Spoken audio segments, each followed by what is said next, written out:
The siren call of a perfect night of sleep is often an expensive trap. We see these sleek ads for the Mellow Puff Pillow, and they look absolutely incredible. They show a unique quilted grid design that looks like it belongs in a five-star luxury suite. It promises a constant cooling sensation. It claims to be the ultimate goose down alternative for a sale price of around $45. But the gap between a glossy social media ad and the actual object sitting on your bed can be a massive canyon. I took a deep look into the company behind this product to see if it is a dream or a total headache. Right now, the data is telling a very messy and inconsistent story. You look at their presence on major review platforms and you see over 1,200 entries. That sounds like an established brand at first glance.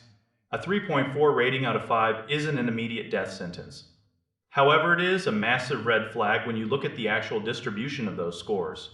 Over 35% of those customers gave the product a single star. That is a huge chunk of the customer base feeling completely burned by their purchase. Some people genuinely love the softness. They say it feels like a fluffy cloud and they praise the responsive service. That is the version of the story the company wants you to see. The other side of that coin is much darker.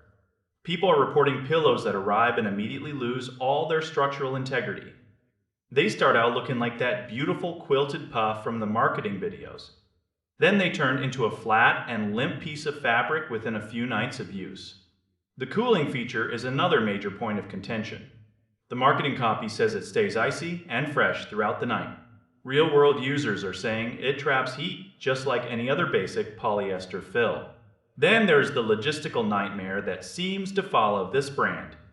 We are talking about reports of missing items and shipments that take weeks to arrive. Customer support seems to be a total gamble. Some people get help right away and feel satisfied. Others report being ghosted or ignored until their return window slams shut. That 30-day return policy is a specific trap for the unwary. If your pillow takes 3 weeks to ship and you realize it is junk after a week of sleeping on it, you are already cutting it way too close. One customer mentioned being stuck with a defective product just because they were slightly outside that narrow deadline. This is not necessarily a scam in the legal sense. They are shipping a physical object to most people. But the inconsistency in quality is staggering. You might get lucky and love it. You might also end up $45 poorer with a sore neck and a pillow that belongs in the trash. It feels like a high-risk gamble for something as vital as your rest. Always read the fine print before you click that buy button. Compare it to established brands with a more stable track record. Your spine will thank you for being skeptical. We have to stop falling for the puffery and start looking at the patterns in the feedback. If over a third of the customers are miserable, those are not good odds for your bedroom. Proceed with extreme caution here.